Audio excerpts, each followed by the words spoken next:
Again, I'm not the coordinator of this project.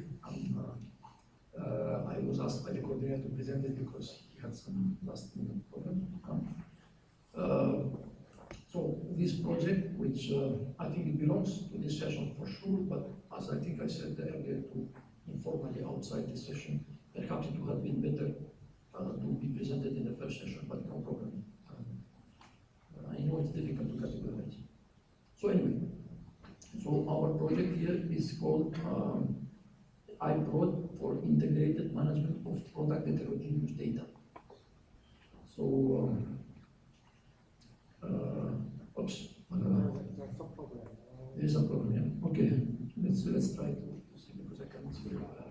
Anyway, so what we want to develop in this project, and well, we have already the first running prototype. So eventually we can show you the running prototype. Okay, we use ontologies to make a long story short. And we are modeling, like many other people perhaps, products and processes and manufacturing processes. But the main point for me is in this project is that we start the modeling of the products and the process for one reason. What is the reason? We want to reason about planning and replanning, and also connecting this to the requirements, and involving testing, virtual, physical, and design. So the goal is here to go from static planning to the dynamic planning. In other words, if everything was static, we don't need this. So this is very well needed if, as it is the case to all the companies that are participating in the project, hopefully beyond that. Many times in a complex project, many things go wrong or many things are delayed, and the question is how to replan according to the customer requirements. Now, replanning doesn't mean also only delays. It could be that a specification is not achieved. It cannot be achieved, or it's too costly to be achieved. So that means there is a process of re-specifying, changing the specification or reallocating the specification. This is our goal, to connect the requirements to the actual design, planning, and replanning, and the testing. Testing again, virtual and physical, as I think mentioned in some other project. In some cases, although this is not our goal, we can replace some physical testing with virtual testing. So this is also depending on how you distribute your allocation and specifications. You can start, for example, with very early verifications, but simple ones, and then later you do more comprehensive ones, or you can do it gradually. So there are various schemes, and we're trying to find what is the best way to do it.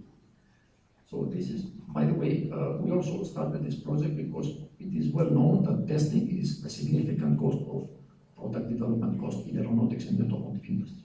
So this is why we wanted to do this project. Oops.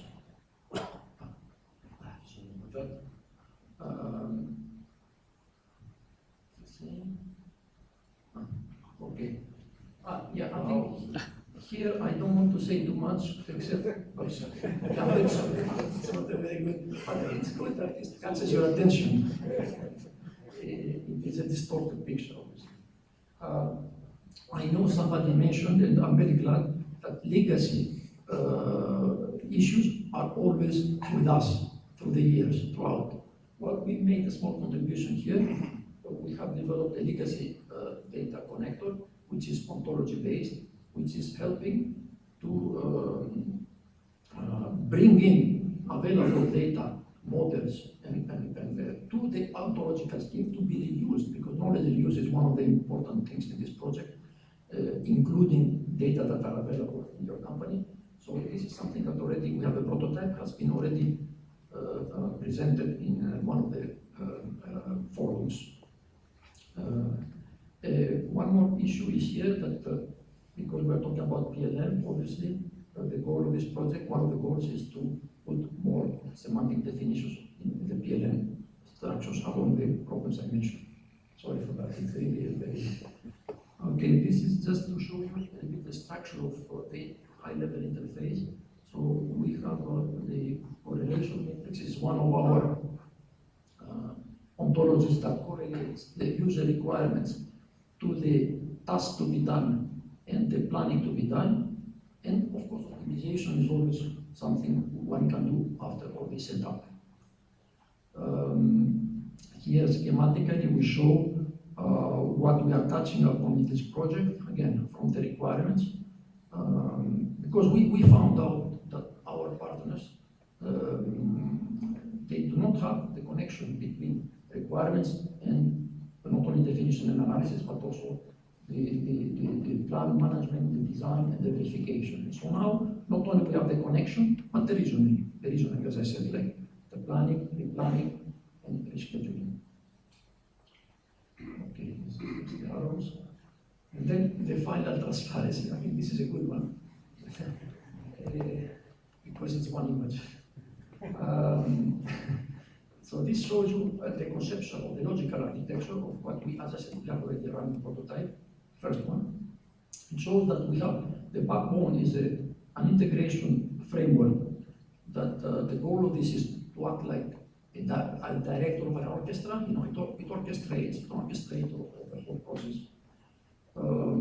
The ontology is here, that is modeling, as I said, the products, the requirements, and the planning issues. These are legacy data.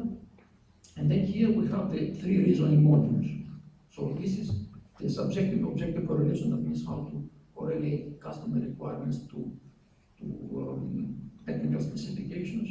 The test planning and optimization is how to plan and optimize, as I said, to look for a global optimum, not a local optimum, with regard to the planning of virtual physical tests, when physical tests especially, they're not done in your house, but they're done with suppliers.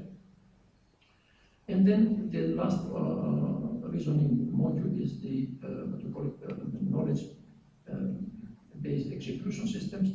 That means there are some methods based on modeling of the product and automating its passage to finite element analysis. So these are like very interesting work done by Delft in how to facilitate the analysis, like numerical analysis, starting from product definitions within this context. Thank you very much for your attention.